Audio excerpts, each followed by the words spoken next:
یا ربی مصطفی بلغ مقاصدنا واغفر لنا ما مضى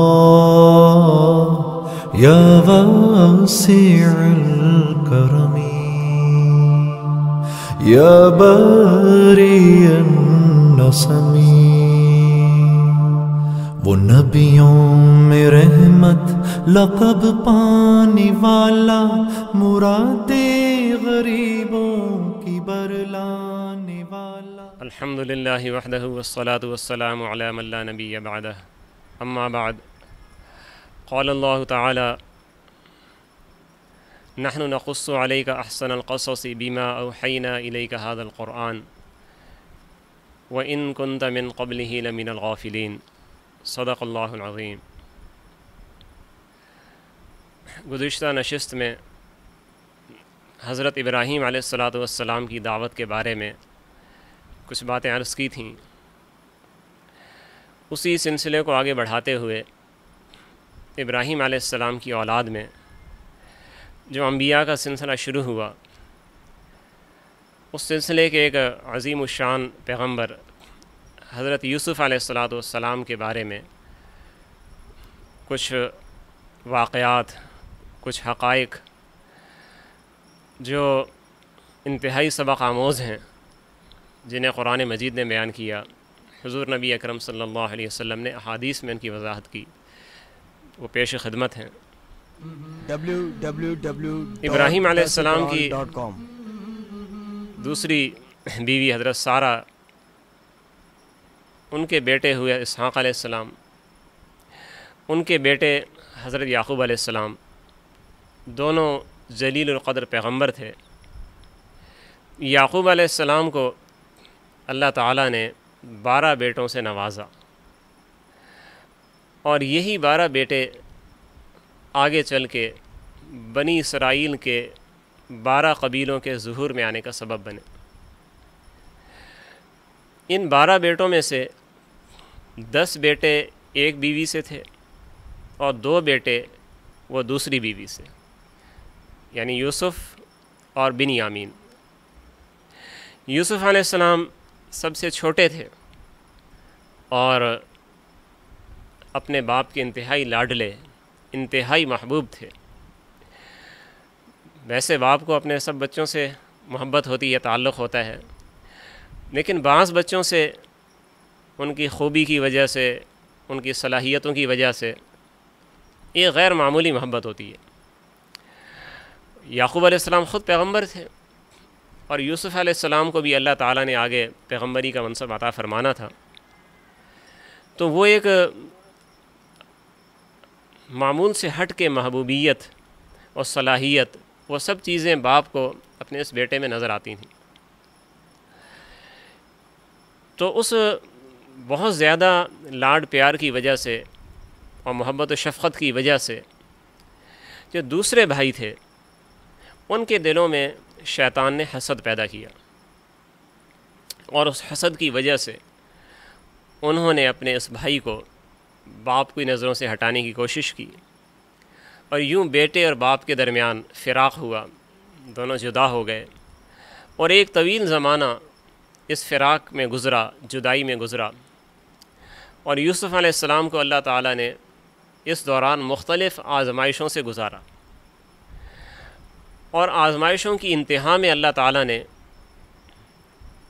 انہیں رتبہ عنایت فرمایا، نبوت عطا فرمائی، اس کے ساتھ حکومت عنایت فرمائی، اور پھر وہی بھائی کہ جو ان کے مجرم تھے، جنہوں نے ان پر زیادتی کی تھی، وہی ان کے سامنے فریادی بن کے آئے، اور اللہ تعالیٰ نے سچائی کو غالب کیا اور مکر و فریب کو اللہ تعالیٰ نے ناکام کیا۔ یہ سارا قصہ قرآن مجید نے سورہ یوسف کے اندر بیان کیا ہے۔ سورت کا نام ہی حضرت یوسف علیہ السلام کے نام پر ہے۔ جب اللہ تعالیٰ نے بات شروع کی تو فرمایا: نحن نقص علیک احسن القصص، ہم بہترین قصہ آپ کے سامنے بیان کر رہے ہیں۔ بما اوحینا الیک ھذا القرآن، اس قرآن کی قرآن کی وحی کے ذریعے۔ اور اللہ فرماتے ہیں وَإِن كُنتَ مِن قَبْلِهِ لَمِنَ الْغَافِلِينَ، اے محمد صلی اللہ علیہ وسلم آپ اس سے پہلے اس قصے سے واقف نہیں تھے۔ اس میں دو باتیں اللہ تعالیٰ نے واضح فرما دیں۔ ایک تو یہ کہ تمام علوم کا سرچشمہ وہ اللہ کی ذات ہے، اور اللہ تعالیٰ اپنے علوم میں سے نبی کو جو علوم دیتے ہیں وہی علوم نبی کے پاس ہوتے ہیں، اور جو چیز اللہ تعالیٰ جب تک نہیں بتاتے وہ چیز غیب کے پردوں میں ہوتی ہے تو نبی کو بھی معلوم نہیں ہوتی۔ تو آپ صلی اللہ علیہ وسلم کو پہلے علم نہیں تھا، اللہ تعالیٰ نے وحی کے ذریعے اس کا علم دیا۔ اور دوسری بات یہ کہ یوسف علیہ السلام کے یہ واقعات اتنی تفصیل کے ساتھ اور اتنی تحقیق کے ساتھ اور اتنی صحت کے ساتھ اس سے پہلے دنیا کے ریکارڈ پر موجود ہی نہیں تھے۔ اگرچہ بائبل کے اندر عہد نامہ عتیق میں واقعہ موجود تھا، لیکن اس میں اتنی زیادتیاں تھیں، اتنی تحریف ہو چکی تھی اور اتنی من گھڑت باتیں شامل کر دی گئی تھیں کہ اصل قصے کی حالت بالکل مسخ ہو گئی تھی۔ تو یہ بھی حضور صلی اللہ علیہ وسلم کا معجزہ تھا کہ آپ نے ایسے قصے کو کہ جس کے صحیح معلوم ہونے کا کوئی طریقہ نہیں تھا، اس جاہل قوم کے سامنے جو ویسی تاریخ سے ناواقف تھی، عربوں کے سامنے پوری وضاحت کے ساتھ آپ نے قصہ پیش کیا۔ یوسف علیہ السلام نے اپنے باپ کے سامنے خواب بیان کیا، اور وہیں سے قرآن نے اس قصے کو شروع کیا ہے۔ اذ قال یوسف لأبیہ یا ابتی انی رأیت احد عشر کوکبا، اے ابا جان میں نے خواب میں دیکھا ہے کہ 11 ستارے، والشمس والقمر، اور سورج اور چاند، رأیتہم لی ساجدین، یہ 11 ستارے اور سورج بھی اور چاند بھی یہ سب میرے سامنے سجدہ کر رہے ہیں۔ بڑا عجیب خواب تھا۔ یعقوب علیہ السلام خود اللہ کے پیغمبر ہیں، اللہ تعالیٰ نے خوابوں کی تعبیر ان کو عطا فرمائی تھی، تو سمجھ گئے کہ میرے اس بیٹے کو اللہ تعالیٰ بہت بڑا مقام عنایت کرنے والے ہیں۔ لیکن ساتھ میں یہ بھی خیال ہوا کہ کہیں ایسا نہ ہو کہ یہ بات اگر دوسرے بھائیوں کو پتہ چل گئی تو وہ اپنے اس چھوٹے بھائی سے حسد کرنے لگے، کیونکہ احد عشر کوکبا 11 ستاروں سے مراد وہی 11 بھائی تھے، کہ وہ 11 بھائی اس چھوٹے بھائی کے سامنے وہ ماتحت ہوں گے، اس کی عظمت کا ایک دن اقرار کریں گے۔ تو بڑے بھائیوں کے سامنے یہ بات آئی کہ چھوٹا بھائی ایک دن ہم سے آگے نکل جائے گا، تو شیطان دل میں حسد ڈال سکتا ہے۔ کہا کہ لا تخصص رؤیاک علی اخوتک فیکیدوا لک کیدا، بیٹا یہ خواب اپنے بھائیوں کے سامنے بیان مت کرنا کہ کہیں وہ تیرے لیے کوئی سازش تیار نہ کریں۔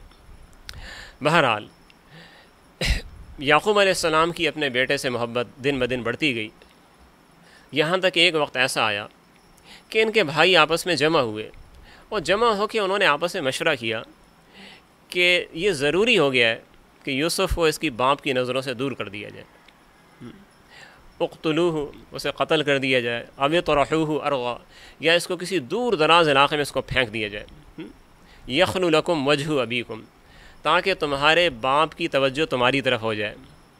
باپ کے سامنے جب یہ نہیں ہوگا تو پھر ہم ہی سے پیار کرے گا۔ تو یہ شیطان نے ان کے ذہن میں یہ بات ڈالی، ورنہ حقیقت کے بھی بات بالکل خلاف نکلی، یعنی جیسا انہوں نے چاہا ویسا نہیں ہوا کہ باپ یوسف علیہ السلام کو بھول گئے ہوں۔ بہرحال شیطان نے ذہن میں بات ڈالی، اور انہوں نے یوسف علیہ السلام کو لیا، باپ سے اجازت لی کہ ہم سیر سپاٹے کے لیے جانا چاہتے ہیں، بھائی کو بھی ساتھ لے جائیں گے۔ تو یعقوب علیہ السلام نے حفاظت کا عہد و پیمان لیا اور اس کے ساتھ پھر ان کو روانہ کیا۔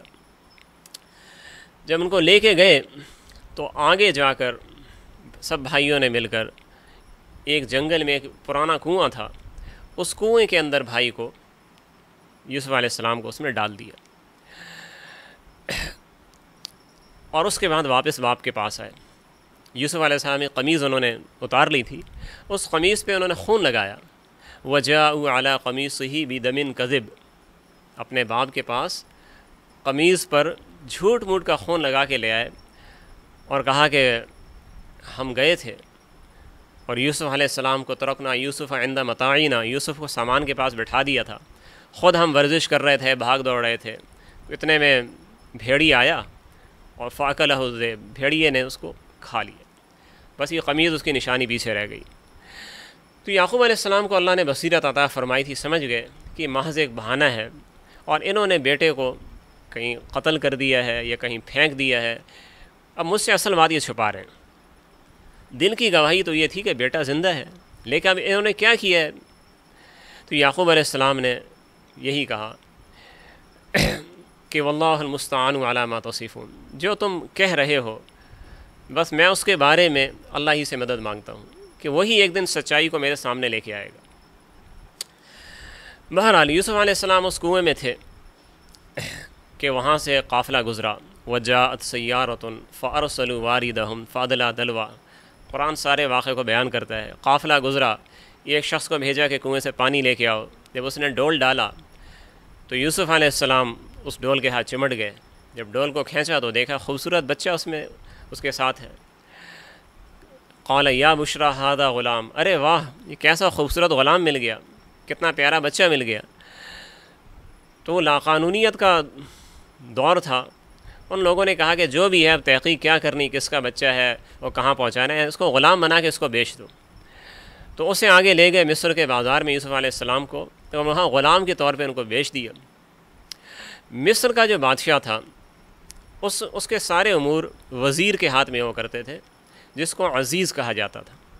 تو عزیز مصر نے یوسف علیہ السلام کو بطور غلام کے خرید لی، اور اسی مصر کے وزیر کے محل میں پھر یوسف علیہ السلام کی پرورش ہوئی.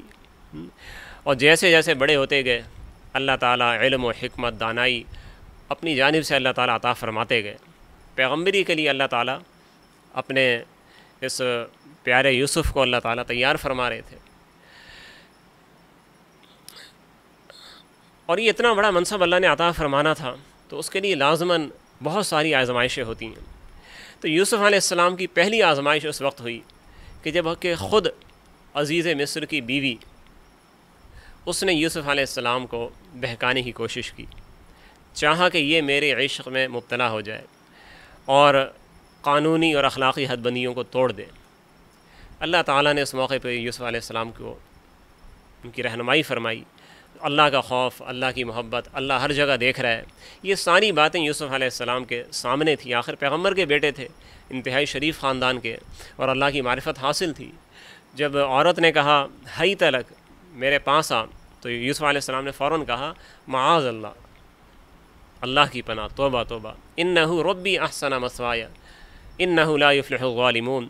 واضح طور پر انکار کر دیا.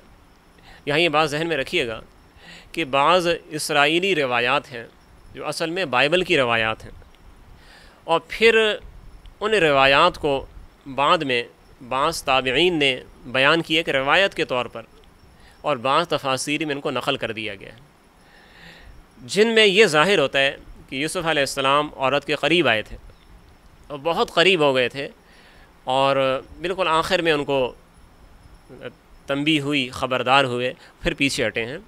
تو وہ روایات انتہائی ضعیف ہیں، اعتبار کے قابل نہیں ہیں. اگر یہ مان لیا جائے کہ یوسف علیہ السلام قریب ہو گئے تھے اور شہوت کے اندر مبتلا ہو گئے تھے، تو پھر یوسف علیہ السلام میں اور عام آدمی میں فرق کیا رہے گا؟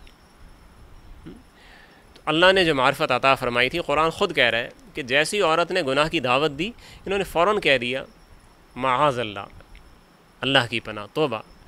تو بالکل اس کے قریب نہیں گئے. اور پھر قرآن ہی خود کہہ رہا ہے کہ کذالک نصرف عنہ السوء والفحشاء، ہم نے گناہ کی چیز کو اور بے حیائی کی بات کو ان سے دور کر دیا. قرآن نے یہ بھی نہیں کہا کہ یوسف کو ہم نے گناہ سے دور کیا، بلکہ قرآن نے یہ کہا کہ گناہ کو، بے حیائی کو ہم نے بے حیائی کو ان سے ہم نے دور رکھا. یعنی گناہ کو اور فحاشی کو پیغمبر کے قریب ہی نہیں آنے دیا.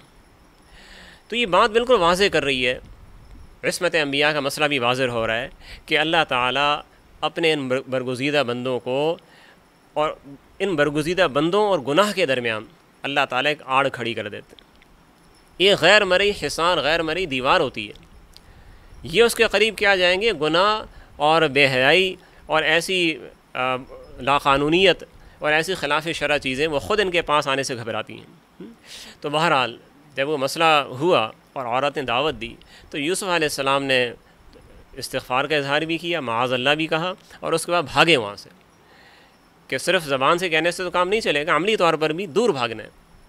اسی لیے مشائخ فرماتے ہیں، بزرگ فرماتے ہیں کہ اگر آپ کسی گناہ کے ماحول کے اندر اگر پھنس گئے ہیں تو ایک تو یہ کہ توبہ استغفار کریں، اور دوسرا ہے کہ اس ماحول سے آپ دور ہٹیں. یہ نہیں کہ اسی ماحول میں بیٹھے بیٹھے استغفار کر رہے ہیں. کسی شادی میں چلے گئے، وہاں پہ گانے وغیرہ لگے ہوئے اور فحاشی ہے، مرد و عورت کا اختلاط ہے، تو اب یہ نہیں کہ ہم وہاں جا کے بیٹھ جائیں اور بیٹھ کے استغفار کرتے رہیں، بلکہ کرنا یہ کہ استغفار پڑھتے ہوئے لاہور پڑھتے وہاں سے دور ہو جائیں. تو یوسف علیہ السلام نے معاذ اللہ بھی کہا اور پھر وہاں سے اب بھاگے ہیں. اب اس عورت نے کیا کیا تھا کہ اس عورت نے دروازوں کو پہلے سے بند کر دیا تھا، لیکن اللہ تعالیٰ تو کوشش کے اوپر پھر اللہ راستے کھولتے ہیں. تو جیسے یوسف علیہ السلام کسی دروازے کے پاس پہنچتے تھے تو وہ بند دروازے اللہ تعالیٰ اپنی قدرت سے ان کے تالوں کو کھول دیتے تھے. اس طرح آپ نکلتے چلے گئے تو عورت نے پیچھے سے پکڑنے کے لیے ہاتھ مارا تو یوسف علیہ السلام کے کرتے کا جو پچھلا حصہ ہے وہ ان کے ہاتھ میں، اس عورت کے ہاتھ میں آیا، پھٹ گیا. اور بعد میں اسی پر پھر آگے بات چیت ہوئی. اس عورت نے اپنے شوہر کو خود ہی شکایت لگائی، انتہائی مکر کرتے ہوئے، چالاکی کرتے ہوئے، کہ اس لڑکے نے میری عصمت پہ ہاتھ ڈالنے کی کوشش کی ہے. تو بات ایسی تھی کہ وہ شخص جس کو مستقبل میں اللہ نے پیغمبر بنانا ہے اس کی عصمت پہ دھبا آ رہا تھا. تو اللہ تعالیٰ نے ایک معصوم دودھ پیتے بچے کو اللہ نے گویائی دی، اور اس دودھ پیتے بچے نے یہ کہا کہ اگر جو قمیص ہے وہ قمیص سامنے سے پھٹی ہوئی ہے تو اس کا مطلب یہ ہے کہ اس عورت نے، یہ عورت کی زیادتی ہے، عورت نے ان کو اپنی طرف کھینچا ہوگا اور قمیص پھٹ گئی ہے. اور اگر قمیص پیچھے سے پھٹی ہے تو اس کا مطلب یہ ہے کہ عورت قصوروار ہے. یہ بھاگے ہوں گے اور پیچھے سے دامن عورت کے ہاتھ میں آیا ہوگا. فلما رأى قمیصہ قد من دبر، قمیص کو دیکھا تو پیچھے سے پھٹی ہوئی تھی. تو خود جو شوہر تھا وہ بھی سمجھ گیا کہ یہ ساری بدماشی اس عورت کی ہے. انہ من کیدکن، ارے یہ تم عورتوں کی شرارت ہے. ان کیدکن عظیم، تم عورتوں کا مکر و فریب بہت زبردست ہوتا ہے کہ خود ہی زیادتی کی اور خود ہی معصوم بن کے اس بیچارے کے اوپر تم نے الزام لگا دیا جس کا کوئی قصور ہی نہیں ہے. بہرحال اس کے بعد بھی آزمائش جاری رہی. دوسری آزمائش بھی اسی عورت کی طرف سے تھی. اس نے اپنی سہیلیوں کو بلایا اور سہیلیوں کو بلا کے ان کو سامنے آنے کا کہا.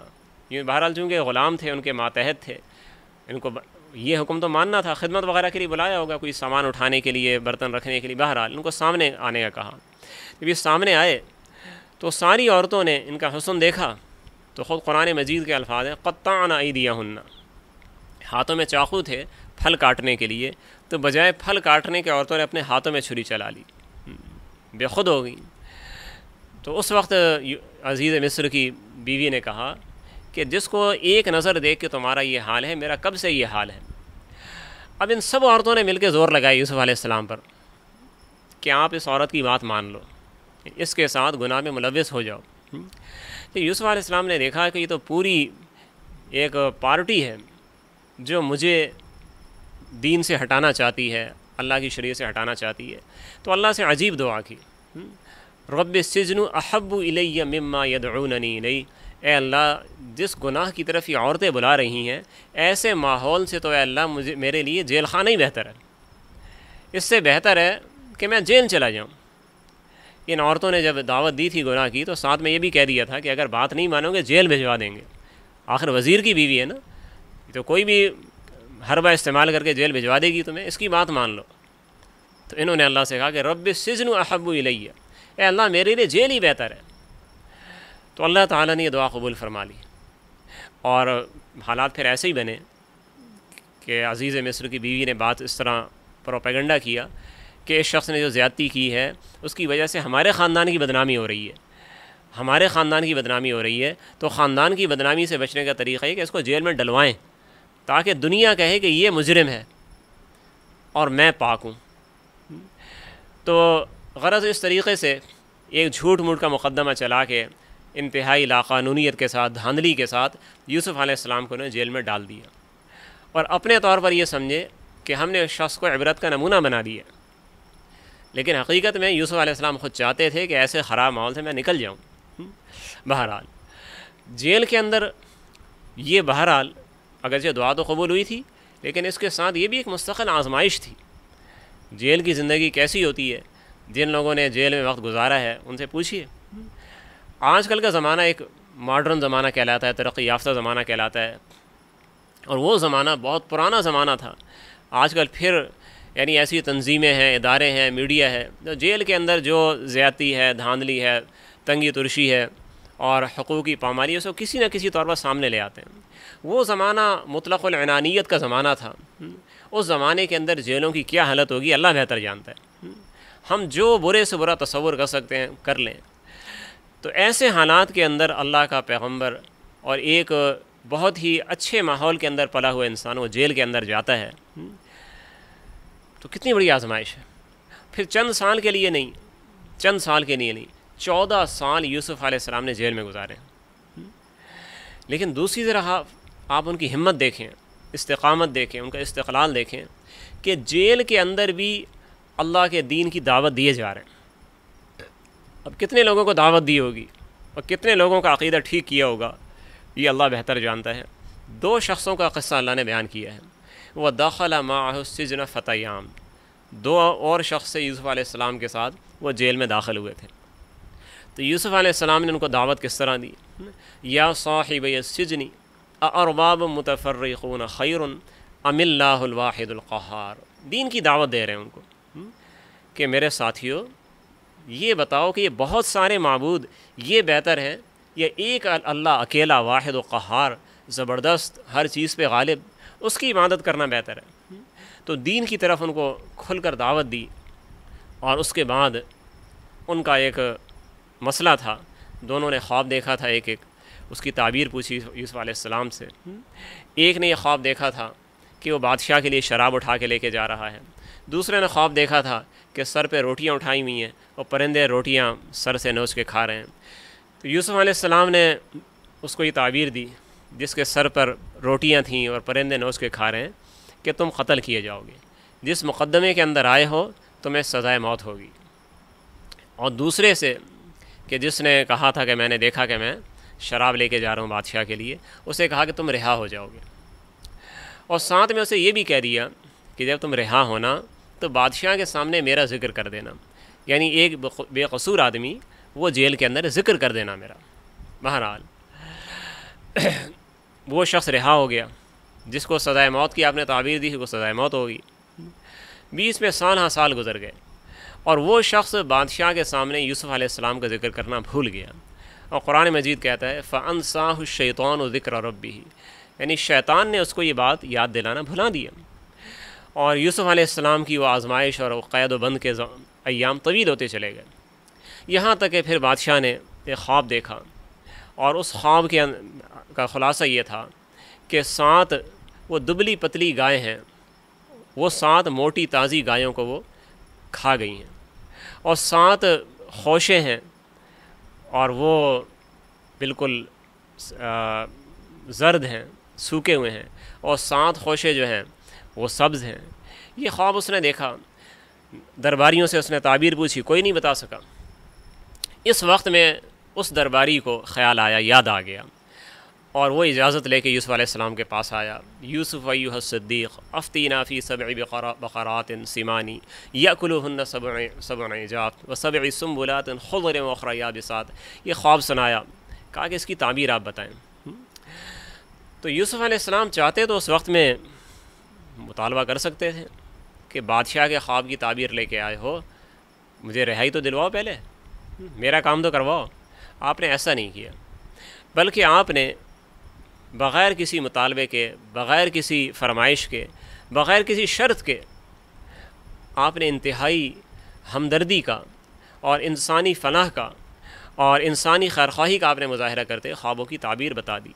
نہ صرف تعبیر بتائی بلکہ مشورہ بھی دے دیا کہ جو آفت تم پہ پڑنے والی ہے اس کے لیے حفاظتی اقدامات تم نے کیا کرنے ہیں۔ آپ نے بتا دیا کہ 7 سال تمہارے جو ہیں وہ قحط کے آنے والے ہیں، ابھی جو 7 سال ہیں، 7 سال کے تک تو ذرعی خوشحالی رہے گی، پھر 7 سال آنے والے ہیں قحط سالی کے آنے والے ہیں، اس میں جو کچھ تمہارا ہوگا سب ختم ہو جائے گا، اس کے بعد پھر اللہ تعالیٰ دوبارہ خوشحالی لے کے آئیں گے۔ اب درمیان میں جو 7 سال قحط کے آنے والے ہیں اس کے لیے طریقہ کیا ہوگا؟ تو آپ نے بتایا کہ جو بھی تمہاری زرعی پیداوار ہو اس پیداوار کا ایک بڑا حصہ تو محفوظ کر کے رکھو تاکہ آڑے وقت میں کام آئے۔ یہ پورا انتظام آپ نے بتایا اور اس شخص نے جا کے بادشاہ کو پوری تفصیل بتائی۔ تو بادشاہ خوش بھی ہوا، حیران بھی ہوا، اور کہا کہ ایسے صاحب علم آدمی کو تو میرے پاس ہونا چاہیے، وہ جیل میں کیا کر رہا ہے بھئی، کیا مقدمہ اس پہ دائر ہے۔ تو اب وہ قافلہ اب قاصد گیا یوسف علیہ السلام کے پاس اور انہیں کہا کہ بادشاہ آپ کو بلوا رہا ہے۔ گویا کہ جیل سے بالکل رہائی کا پروانہ مل گیا کہ آپ کو باعزت طور پر یہ نہیں بری کیا جا رہا ہے، صرف بری کیا جانا نہیں ہے، بلکہ برات کے ساتھ ساتھ بادشاہ کے دربار میں جگہ دی جا رہی ہے، تشریف لے آئیے۔ تو یوسف علیہ السلام نے اپنی حیثیت کا دفاع کیا یہاں پر، کیونکہ ایک دھبا لگ چکا تھا نا، جس مقدمے کے تحت آپ کو جیل میں ڈالا گیا تھا، مقدمہ عزیز مصر کی بیوی کی عزت پہ ہاتھ ڈالنا تھا، یہ الزام لگا کے آپ کو ڈالا گیا تھا۔ تو آپ نے واضح طور پر کہا کہ میں اس وقت تک باہر نہیں آؤں گا کہ جب تک کہ میری برات ثابت نہیں ہوتی، اس مسئلے کی آپ لوگ تحقیق نہیں کرتے۔ بادشاہ نے سنا، اچھا یہ مسئلہ ہے، کیا الزام لگا تھا، کن لوگوں نے الزام لگایا تھا؟ اب وہ پوری عورتوں کی پارٹی تھی، عزیز مصر کی بیوی اور اس کی سہیلیوں کی، ان سب کو بلوایا اور سب کو بلوا کر کہا کہ بتاؤ کہ یوسف پر جو تم نے الزام لگایا ہے وہ کہاں تک صحیح ہے۔ تو اس موقع پر ان عورتوں نے اپنی غلطی کا اقرار کیا۔ حس الحق انا راودتہ عن نفسہ وانہ لمن الصادقین، اس عورت نے کہا کہ میں نے اس کو گمراہ کرنے کی کوشش کی تھی، وہ بالکل سچا ہے، پاک باز ہے۔ جب یہ بات واضح ہو گئی، بھری عدالت کے اندر یوسف علیہ السلام کی بے گناہی کا ثبوت خود الزام لگانے والے کے منہ سے سامنے آ گیا، تو اب یوسف علیہ السلام باہر آنے پہ آپ تیار ہوئے ہیں، یعنی بحیثیت ایک بے گناہ کے اور ایسے آدمی کے جس کو عدالت نے بری الذمہ قرار دے دیا ہو، آپ باہر تشریف لاتے ہیں اور اب بادشاہ کے دربار میں آپ کو جگہ ملتی ہے، اور پھر بادشاہ نے آپ کو عزت و تکریم کے اس مرتبے پہ فائز کیا کہ پورے ملک کا انتظام آپ کے ہاتھ میں دے دیا۔ یہاں پر قرآن مجید کا وہ لفظ قابل غور ہے۔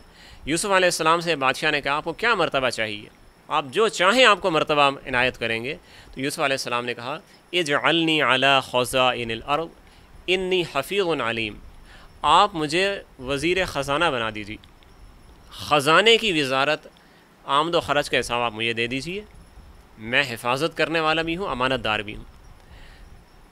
تو پھر اب زمانہ بھی قحط کا شروع ہونے والا تھا، بادشاہ نے وزارت خزانہ ان کے سپرد کر دی، اور یوسف علیہ السلام نے اپنی خداداد صلاحیت سے، اللہ کے دیے ہوئے علم سے، اس ایسے مشکل نظام کو آپ نے اتنی خوبی کے ساتھ چلایا کہ قحط کے سارے زمانے کے اندر دور دراز سے لوگ آتے، مختلف شہروں سے، ملکوں سے آتے، اور مصر کے خزانے سے سب کی کفالت کی جاتی تھی۔ وہ سامان خورد و نوش اتنی ترتیب کے ساتھ، حسن انتظام کے ساتھ کو باقی رکھا کہ سب کی کفالت ہوتی چلی گئی۔ اور اسی زمانے میں پھر اللہ تعالیٰ نے یوسف علیہ السلام کے بھائیوں کو بھیجا کہ ان کے علاقے میں، شام کا علاقہ کنعان، وہاں بھی قحط تھا، تو انہوں نے جب سنا کہ مصر میں بڑی سخاوت ہو رہی ہے اور لوگوں کو دیا جا رہا ہے غلہ، تو یہ لوگ بھی پہنچ گئے۔ میں بات کو مختصر کر رہا ہوں کہ آئے اور غلہ لے کے جب جانے لگے تو یوسف علیہ السلام کو پہچان نہیں سکے، ان کے تصور بھی نہیں تھا کہ جس کو ہم نے کنویں میں ڈالا تھا وہ آج یہاں مصر کی وزارت کے منصب پر بیٹھا ہوگا، پورے ملک کا نظام اس کے ہاتھ میں ہے۔ تو جب غلہ لے کے جانے لگے تو آپ نے ان سے کہا کہ اپنے بھائی کو بھی لے کے آنا۔ بھائی سے مراد وہ ایک بھائی رہ گیا تھا، اور یقیناً بات چیت ہوئی ہوگی وہ ساری کہ ایک بھائی بنیامین وہ پیچھے ہے، اس کو بھی لے کے آنا تاکہ اس کا حصہ بھی میں دوں۔ تو اگلی بار جب یہ آئے تو اپنے باپ سے کہہ کے اپنے چھوٹے بھائی کو بھی، بنیامین کو بھی لے کے آئے، اور یہاں پر یوسف علیہ السلام نے بنیامین کو علیحدگی کے اندر اس پہ واضح کر دیا کہ میں تمہارا بھائی ہوں۔ پھر اس بھائی کو اپنے پاس رکھنے کے لیے یوسف علیہ السلام نے ایک ترکیب انہوں نے نکالی، وہ یہ کہ بنیامین کی اجازت ہی سے ان کے سامان کے اندر ایک پیالہ رکھوا دیا، اور جب وہ قافلہ چلنے لگا تو یہ آواز لگی کہ بادشاہ کا ایک پیالہ غائب ہے، بھائی تم میں سے کسی نے تو نہیں دیا؟ انہوں نے کہا میں سے کسی نے نہیں دیا، تلاشی دو۔ جب تلاشی لینے لگے تو بنیامین کے سامان سے پیالہ نکل آیا۔ تو یوسف علیہ السلام کے جو بھائی تھے، ان کے علاقے کی یا ان کی مذہبی روایت یہ تھی کہ اگر کوئی شخص کسی کے یہاں چوری کرتا تو صاحب حق کو اجازت تھی کہ اس شخص کو اپنے پاس رکھ لے، اس کو پکڑ کے اپنے پاس رکھ سکتا تھا۔ تو ان لوگوں نے کہا کہ بھئی اگر ہم میں سے کسی کے پاس پیالہ نکلا تو ٹھیک ہے، پھر جو سزا آپ کہیں وہ سزا ان کو ملے گی۔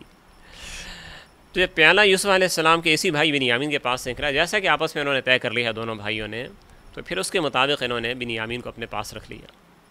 اب یہ بھائی پھر پریشان ہوئے، اب یہ زمانہ اتنا گزر چکا تھا کہ ان بھائیوں کو بھی اللہ تعالیٰ نے سمجھ دے دی تھی، انہوں نادم تھے اپنی بات پر کہ کس طرح ہم نے یوسف کو باپ سے جدا کیا، اب وہ لاپتہ ہو گیا ہے اور باپ اس کے انتظار میں، اس کے یاد میں روتے روتے ان کی بینائی چلی گئی ہے، تو وہ خود شرمندہ تھے۔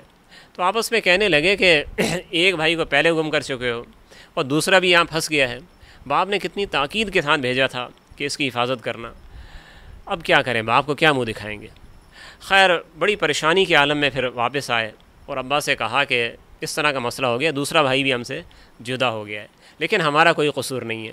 وَاسْأَلِ الْقَرْيَةَ الَّتِي كُنَّا فِيهَا وَالْعِيرَ الَّتِي أَقْبَلْنَا فِيهَا، ابا آپ چاہیں تو اسی ملک والوں سے پوچھوا لیں، یا جس قافلے کے ساتھ ہم گئے تھے اور واپس آئے ہیں ان سے پوچھوا لیں مسئلہ کیا ہوا ہے کہ اس کے سامان سے وہ چیز نکلی اور اس قاعدے قانون کے مطابق انہوں نے انہیں اپنے پاس رکھ لیا۔ یہ ساری بات ہوئی تو یعقوب علیہ السلام نے پھر وہی بات کی کہ فصبر جمیل، فصبر جمیل، میں تو صبر ہی اختیار کروں گا۔ عسى اللہ ان یأتینی بہم جمیعا، ساتھ میں یہ بھی کہا کہ امید ہے کہ اللہ تعالیٰ ان سبھی کو میرے پاس لے آئے گا۔ یعنی عجیب اللہ تعالیٰ سے امید وابستہ ہے۔ پہلا بیٹا تو پہلے ہی غائب تھا، دوسرا بھی ہاتھ سے نکل گیا اور اس کے درمیان بھی جدائی کی دیوار حائل ہو گئی، پھر بھی فرما رہے ہیں کہ مجھے امید ہے کہ اللہ تعالیٰ ان سبھی کو میرے پاس لے آئے گا۔ اللہ تعالیٰ سے یہ دعا فرماتے رہے، اور جب بیٹوں نے کہا کہ آپ تو اس طرح روتے رہتے آپ تو بالکل ختم ہو جائیں گے، گھل جائیں گے، تو فرمایا انما اشکو بثی و حزنی الی اللہ، میں تو اپنے رنج و الم کی فریاد اللہ ہی سے کرتا ہوں۔ اور اس کے بعد پھر بیٹوں سے کہا کہ یا بنی یذهبوا فتحسسوا من یوسف و اخیہ ولا تیأسوا من روح اللہ، بچوں تم جاؤ کوشش میں لگے رہو، یوسف کو بھی تلاش کرو، اس کے بھائی کو بھی واپس لانے کی کوشش کرو، اللہ کی رحمت سے مایوس نہ ہونا۔ انہ لا ییأس من روح اللہ الا القوم الکافرون، یہ کافر لوگ ہوتے ہیں جو اللہ کی رحمت سے مایوس ہوتے ہیں، مسلمان اللہ کی رحمت سے کبھی مایوس نہیں ہوتا۔ یہ باپ نے ایک بار پھر بیٹوں کو حوصلہ دیا اور یہ بیٹے پھر گئے اور جا کے آگے فریاد کی اور کہا کہ وجئنا ببضاعۃ مزجاۃ فاوفی لنا الکیل وتصدق علینا ان اللہ یجزی المتصدقین، ہم پہ رحم فرمائیے، کرم فرمائیے، اب تو کچھ دینے کے لیے بھی نہیں ہے کہ کچھ اچھا معاوضہ دے کے آپ سے لینے، کچھ کھوٹے سکے لے کے آئے ہیں، تو ہمارے ساتھ رحم و کرم کا معاملہ فرمائیے۔ اب بھائیوں کی عاجزی دیکھ کے خود یوسف علیہ السلام سے رہا نہ گیا اور وقت آ گیا تھا کہ اب ان کے سامنے اپنے آپ کو ظاہر کر دیا جائے۔ تو آپ نے فرمایا کہ تمہیں یاد ہے کہ جو تم نے ما فعلتم بیوسف و اخیہ اذ انتم جاہلون، ناسمجھی کے زمانے میں تم نے یوسف اور اس کے بھائی پر جو زیادتیاں کی تھیں تمہیں یاد ہے؟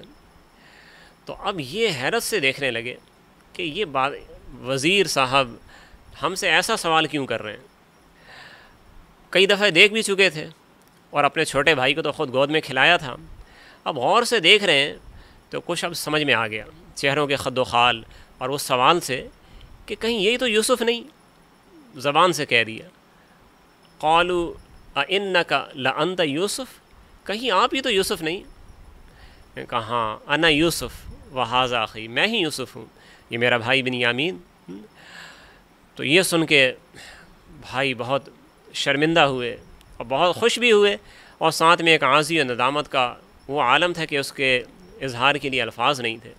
تو ایسے موقع پہ یوسف علیہ السلام نے خالص پیغمبرانہ اخلاق کا مظاہرہ کرتے ہوئے آپ نے کہا لا تثریب علیکم اليوم، آج تمہارے اوپر کوئی الزام نہیں، یغفر اللہ لکم، اللہ تعالیٰ بھی تمہیں معاف فرمائے، میں نے بھی معاف کیا اور اللہ بھی تمہیں معاف فرمائے۔